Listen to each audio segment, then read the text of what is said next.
Before AI content flooded our socials, there was Hatsune Miku. The Japanese pop star has spent 2 decades singing hits. She's toured Asia, played Coachella, and is now making her Australian debut. Hatsune is a Vocaloid, essentially software that producers can use to sing their songs. But this isn't a story about AI taking over the music business. It's about musicians trying to save it. It's a bad day for music lovers. The shock cancellation of Australia's preeminent music festival, adding to a series of post-COVID cancellations. Australia's live music industry is in crisis, and bands are struggling to make money.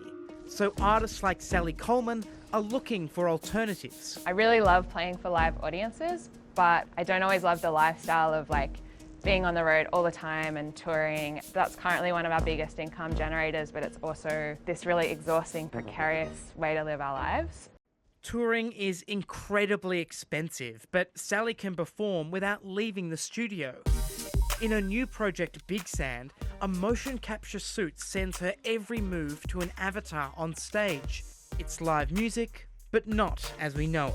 One thing I'm not trying to do is replicate or replace a conventional music gig, because I love live music as it is, but what I am trying to do is create something new. For the audience, I want it to almost feel like you're stepping inside a video game or an interactive experience. So a lot of what I'm experimenting with is how can you keep that live energy when you're operating through a screen.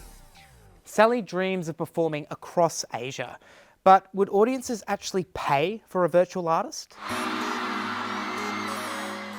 This is Plave, a boy band that's fast becoming one of the biggest names in the virtual idol scene. They've sold 1 million records, have a huge fan base, and have performed alongside some of the biggest names in Asia pop. Other than being virtual, most performances are pretty much similar to conventional boy groups. This is Kevin. He works for Vlast, the company that created the virtual supergroup. They wanted to see if virtual performers could become just as popular as other pop stars if there were real musicians behind the avatars. There are lots of technologies to make this all possible, but we think that the human element is the most fundamental success factor. Fans are drawn to play because there are real humans behind the creation of each virtual persona. Lauren works at a Korean pop shop in Sydney, and she's seen fans flock to virtual idols, the same as any other artist. They're still giving characters for you to engage with. They're still putting all of their emotions into it, and I think you can still feel that. They still have personalities, they're not just complete robots.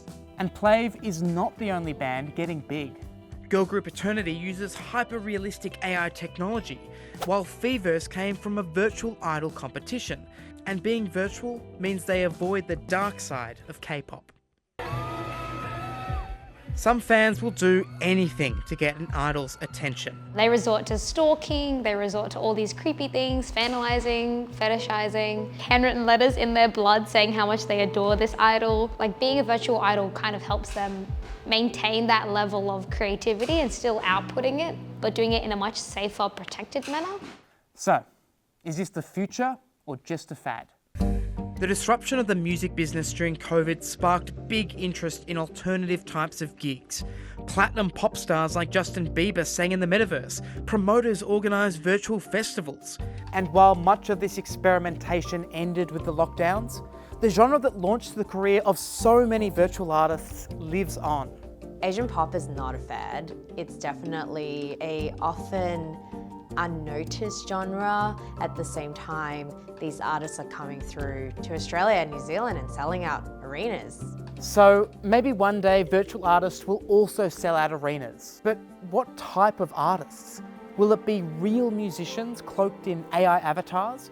Or will it be artificial bands with synthetic voices and machine-written songs? That's open-ended question for us as well. All of Plave's tracks so far have been composed by the members themselves, underscoring the essential role of human creativity. Is there going to be a point where we get rid of the musician entirely because of AI? It's possible, but it really comes down to what do audiences want. What I love about live music is the connection that you get with the performer. So even though technically it's completely possible to do all of this without a human directly creating it, I think the bigger question is going to be, is that what audiences want to see?